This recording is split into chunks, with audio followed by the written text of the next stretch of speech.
e benvenuti sul canale di The Sorcerer TCG.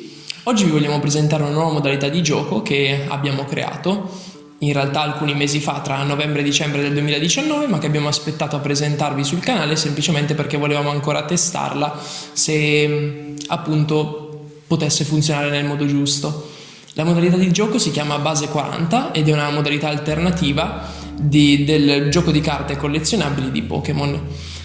Al posto di utilizzare i mazzi, diciamo normali o tradizionali che si sono sempre utilizzati da 60 carte, utilizzeremo dei mazzi da 40 carte con però una piccola limitazione, ovvero che l'unica espansione permessa all'interno di questi mazzi sarà l'espansione del set base. Abbiamo deciso di creare questa modalità di gioco alternativa perché ci ricordava molto di più il modo in cui giocavamo da piccoli a Pokémon, ovvero che la maggior parte delle volte utilizzavamo carte ovviamente delle prime espansioni, avendo iniziato a giocare a Pokémon appena uscito, e utilizzavamo poche carte per il semplice fatto che la modalità di gioco normale era noiosa e troppo lenta per noi che volevamo divertirci con poco. Volevamo soprattutto ricalcare non soltanto ovviamente la modalità Alpha 40 di Magic the Gathering, che utilizza soltanto 40 carte per poter formare il mazzo della prima espansione, ovvero Alpha, ma anche il mazzo iniziale del set base, un mazzo che veniva venduto intero ed era possibile separare in due mazzi da 30 carte per poter iniziare ad imparare a giocare a Pokémon. Questo appunto era la nostra idea su cui abbiamo sviluppato questo nuovo formato. Noi abbiamo iniziato a giocare da subito, appena il gioco è uscito in Italia nel 1999 e abbiamo coperto l'arco di tempo fino al 2001-2002. Verosimilmente abbiamo smesso verso l'espansione Neo inclusa, giocavamo ancora. Abbiamo deciso di limitare il gioco al set base per questioni sia di nostalgia, perché il set base è quello con cui abbiamo iniziato a giocare e raffigurava tutto ciò che il gioco garantiva all'epoca. Naturalmente poi ci sono le espansioni successive, quelle del Jungle e Fossil, ma per questioni di praticità l'abbiamo volute escludere da questo formato, anche se erano delle vere e proprie espansioni del set base, perché contenevano carte che effettivamente potevano incrinare il meta che si potrebbe creare in questo formato con dei Pokémon troppo forti, soprattutto con troppa vita, che potevano creare delle stasi nel gioco, facendo finire il mazzo troppo velocemente.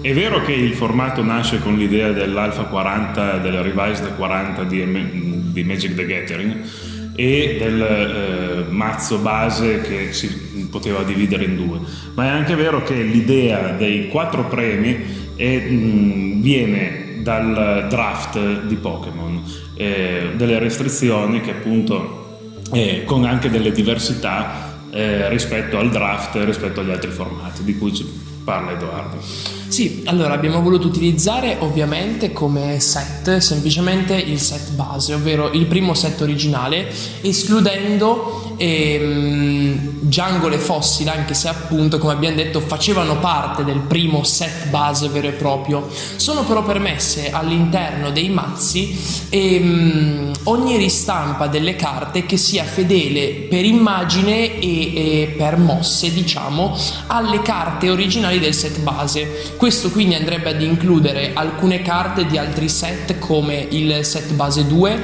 il Championship set, oppure ancora il set Evolution del 2016. L'unica cosa che devono mantenere le carte, questo vale più per Evolution ovviamente, è gli stessi punti vita e la stessa quantità di danni per ogni mossa. Il deck, abbiamo già detto, si può notare subito dal nome, base 40, avrà 40 carte.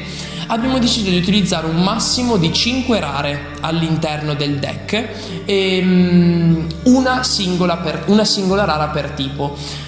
Questo perché, sempre pensando di ritornare a giocare come quando eravamo bambini, prendendo l'esempio più stupido che possiamo fare, ovvero di Charizard, pochissima gente aveva 2-3 Charizard per mazzo e li utilizzava liberamente all'interno delle sue partite. La maggior parte di noi bambini aveva un Charizard, uno Zapdos, un Articuno, e quindi abbiamo deciso di limitare soltanto a uno per tipo per ogni carta rara che utilizziamo all'interno del mazzo. Ovviamente questo vale sia per i Pokémon sia per le carte addestramento, come ad esempio ricerca computerizzata, carta addestramento rara nel set base. Abbiamo deciso inoltre di utilizzare 10 non comuni, un massimo di 10 non comuni con fino a 3 per tipo, e infine un massimo di 3 per tipo per ogni comune.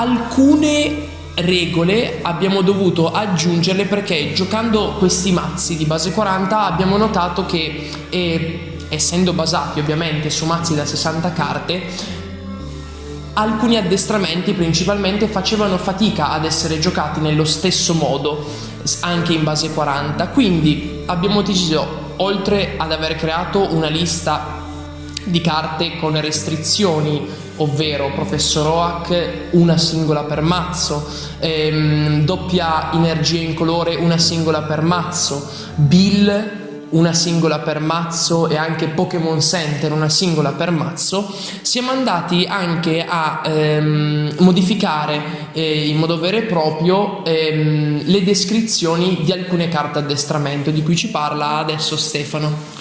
Allora, le restrizioni delle carte e il cambio degli effetti, insomma, le erratas.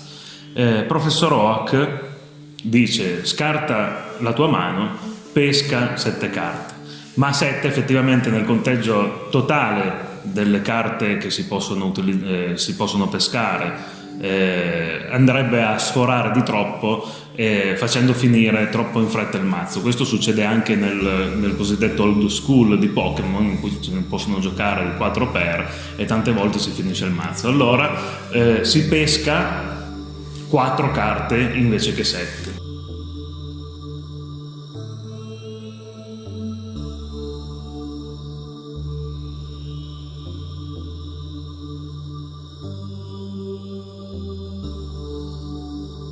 Ricordiamoci che le regole sono quelle che valevano una volta, appunto in quegli anni, sotto la Wizard of the Coast. Quindi gli addestramenti si possono giocare qualsiasi numero per turno e naturalmente i premi abbiamo detto che sono 4 e non 6 per velocizzare il gioco, e le regole del mulligan sono le stesse di un tempo. Quindi se non si hanno Pokémon base nell'apertura della mano, si rimischiano le carte in mano nel mazzo, si rivelano innanzitutto all'avversario, si rimischiano nel mazzo e si pescano altre 7 carte. L'avversario può decidere se anche lui non mulliga, altrimenti se anche lui mulliga non succede nulla, può pescare fino a 2 carte aggiuntive. Questo è diverso dal gioco odierno, quindi si possono pescare fino a 2 carte. Non se ne può pescare nessuna, una o 2. Naturalmente stando attenti a non pescare troppo se l'avversario mulliga più volte, altrimenti si finisce naturalmente più velocemente il mazzo.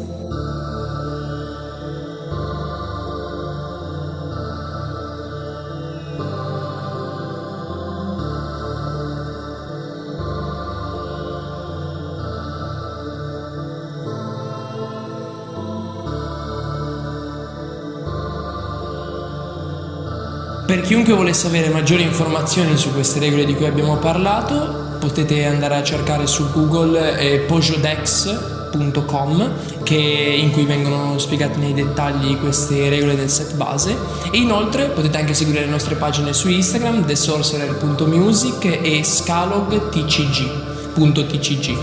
E Vi ringraziamo per averci seguito durante questa piccola presentazione del nuovo formato e a faremo breve video anche, esatto, di giocate, di costruzione dei mazzi.